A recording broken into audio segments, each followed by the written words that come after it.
Hey there, it's me, Fabled Ways, and at the time of recording, which is January 21st, on the Saturday, the 6th of February, 2021, at 1:30 GMT AM, there's an announcement showcase with a live translation from the Japanese to English team.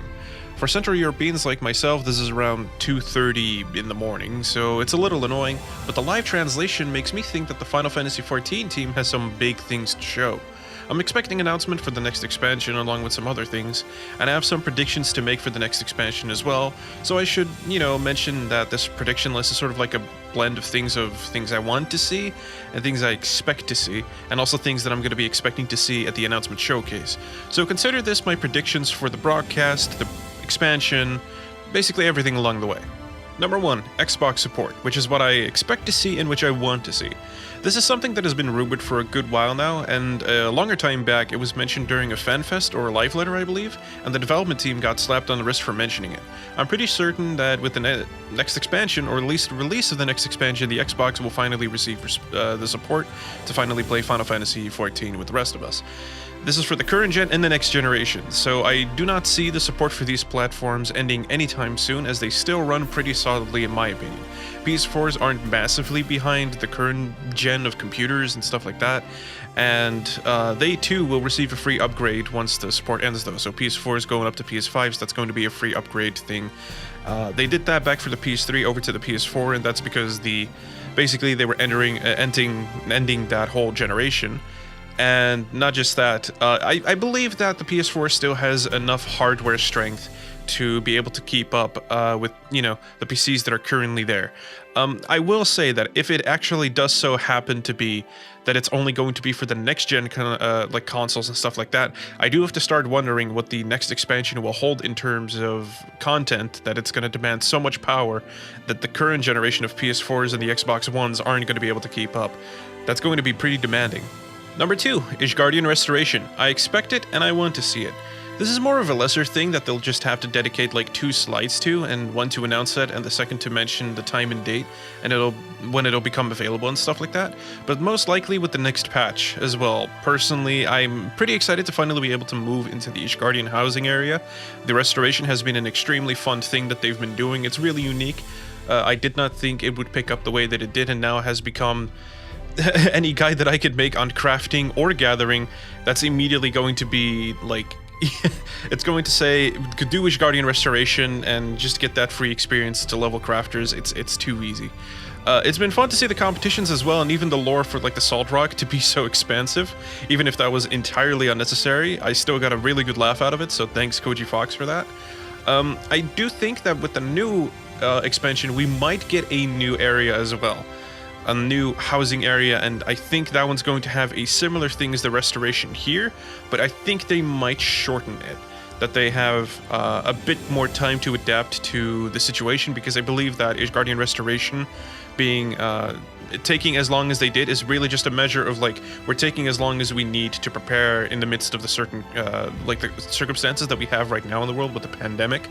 So I think the restoration taking as long as it did is really more of a thing that they've tried to do to sort of extend it so that it feels appropriate and it's not going to come out half-assed, if that makes sense.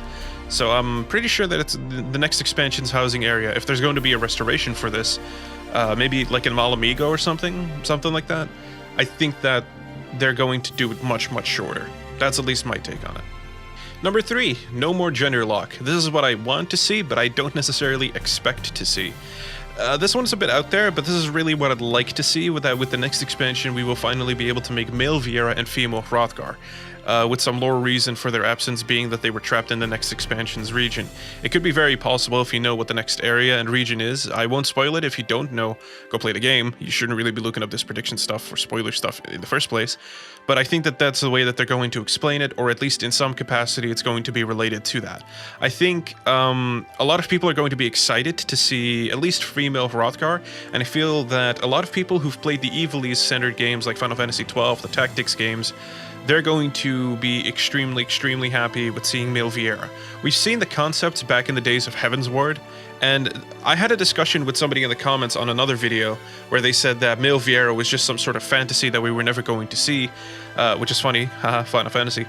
that we were never going to see it. It was never going to happen, and it was never announced that they would never plan for it, etc., etc. Even though there's vast amounts of concept art that they've already shown in presentations themselves, with concept art for male Vieira. So I think that this will be the time that we see it. We know female Hrothgar exists because of the Final Fantasy X lore, with the Ronsos and stuff like that. But male Vieira is a little bit of more weird subject, because if you don't know the lore, male Vieira do exist in the Ivalice universe, but from what I understand, they live basically secluded. They're basically what Mikote are intended to be as well. They live secluded from the female counterpart, and if I got the lore right, I could be wrong on this part, this is how I've always explained it though. Male Vieira essentially always, the only time they ever get in touch with a female is to mate, and then if there is a male born, they meet back up again, and the male takes the male away from the tribe.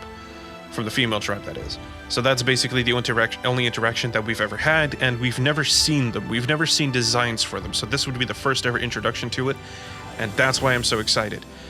People kept going on about like a twink race or some sort of like feminine race or anything like that. That wasn't exactly why people. I'm pretty sure. I say not exactly because I'm pretty sure that there's some people that would like that.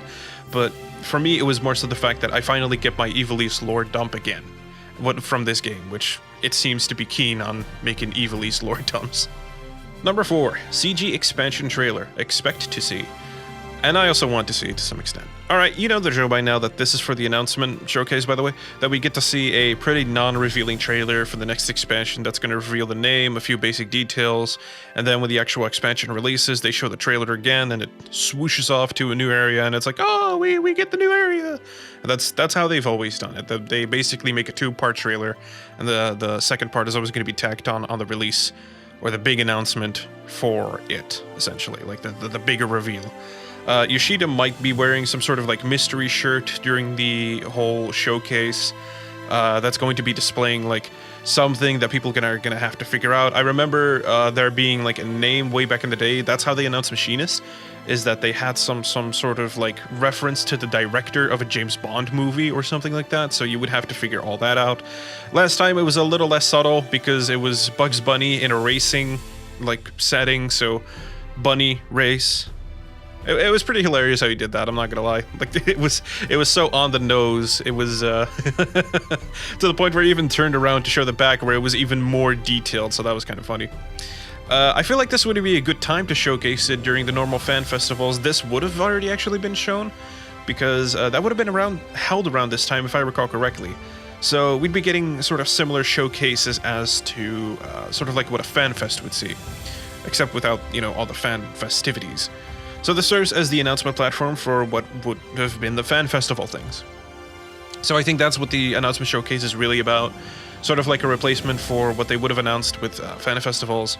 And I don't think things like E3 are going to be places for them to announce it, because the announcement for this is really going to be more for the Final Fantasy community, and E3 wouldn't really benefit. And I don't even think E3 is going to be happening all that much anymore.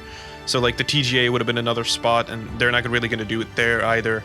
So I feel like this would be the time for them to do it. Number 5, the Chemist Healer class. Expect and want to see. Although it'll most likely go by some weird sort of like name, or just a past reference like the Salve Maker or something akin to it, I truly believe that the next expansion will actually bring us a new Halo. We're getting the Master Chief in this game. A new healer into the fold. And with that, to a lesser extent, I think that they'll try to bring back synergies to some extent, like buffers and such things. I know that the archetype is filled out by Astrologian at the moment with the cards, but I feel like they're purposefully lessening the buffing potential of the Astrologian to make a buffing instant sort of cast healer class for the next expansion. At least that's sort of my take on it. Chemist has the opportunity to be a lot of things, let's put it like that. And I really hope that they're going to make something that isn't going to be directly related, because we kind of have all the possible sort of like healer archetypes already filled out in Final Fantasy. Because if we have the Regener with like huge amounts of restoration, we already have a White Mage. If you want a shielding healer, you go for a Scholar. And if you kind of want something that does one or the other, but also provides strong buffs on a consistent basis, you go Astrologian. And Astrologian, I believe, right now is also stronger than Scholar. Maybe not on the shielding front, but it provides more DPS to the party and all that kind of stuff, so I think that the Astrologian beats it out a little bit. So, Chemist could be like the extra little bit of balance that they have. I don't know how they're going to work that out. Chemist is flexible in that aspect, so we're going to see what they're going to do there. I'm being a little bit vague with my prediction here, but it's because Chemist as a concept is so wild, vague, and sort of like loose that they kind of can do a lot of things, but I expect it to be a healer, because we haven't seen a healer in forever. People have been crying for a new healer, and they've kind of already like been on the prediction. Like I predicted back in Shadowbringers when that released that Chemist was going to be a healer class anyway. People have been predicted that for ages. They've been wanting to see it for ages. I think they'll meet fan demand and make a Chemist healer class. And if not Chemist, at least a healer class. Number 6, a new DPS. This is what I want to see. This one is very far out there altogether because I expect this one to receive the most eyebrows raised, and you know what, that is valid.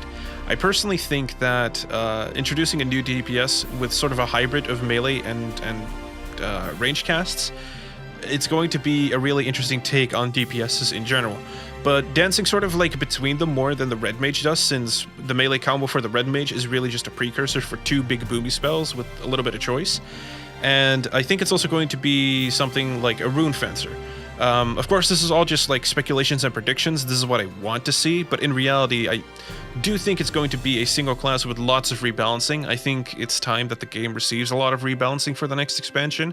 It's going to be introducing a new healer, which is going to muddy up the let's just say the meta that it's kind of constructed, I should say.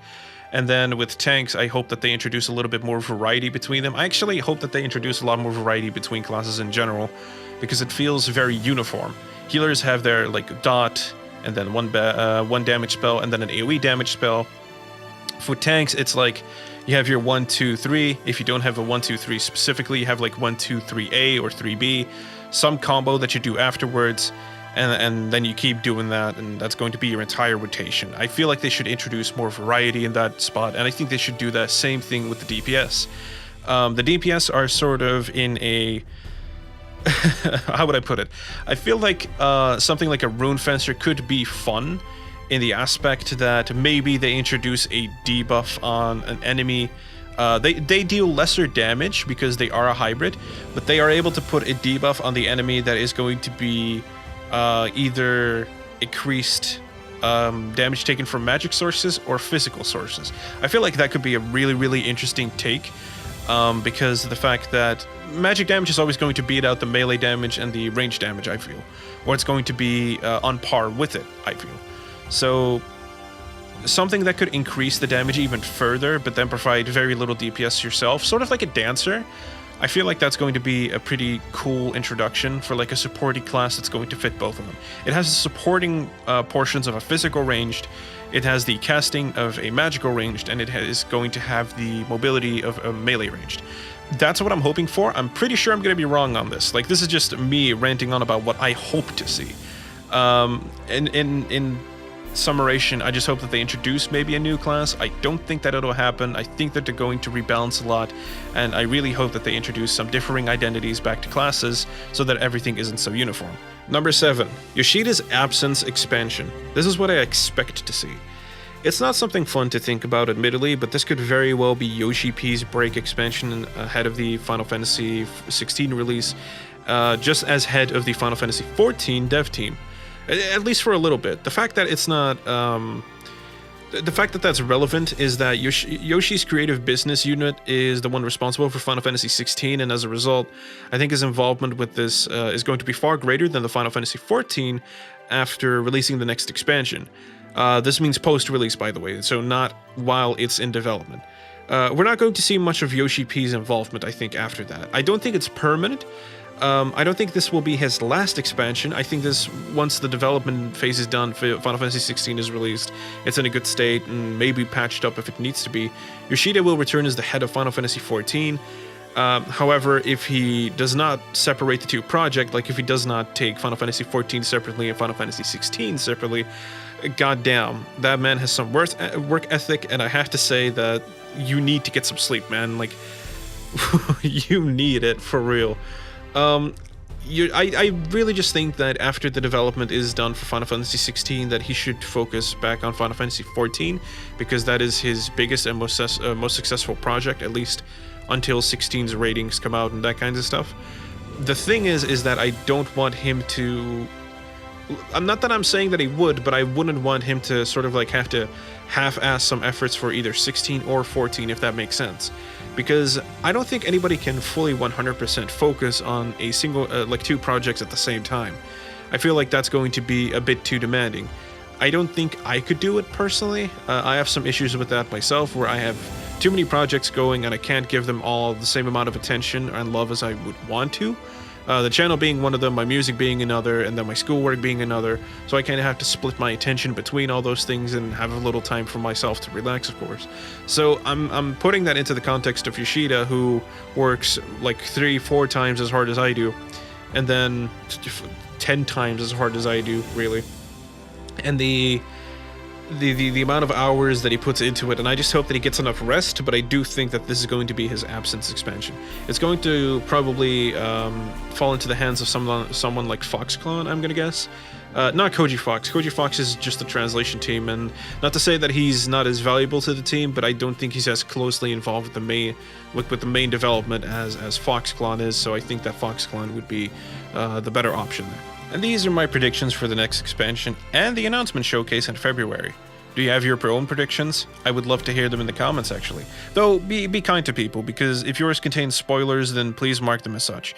There would be story things that I would expect to see in the trailer, but I tried to just say, hey, there's a trailer going to be shown, and that's it. There's nothing going to be inherently content-wise discussed in this video, specifically for the sake that people can avoid spoilers. Even though, you know, I do not think that people should look up prediction stuff for the next expansion if they're still trying to get towards the end of this expansion. But if you do comment spoilers, please mark them as such, and otherwise I'll just remove them. I'm sorry. In any case, this is Fabled Ways, and I hope to see you again very, very soon. Be merry.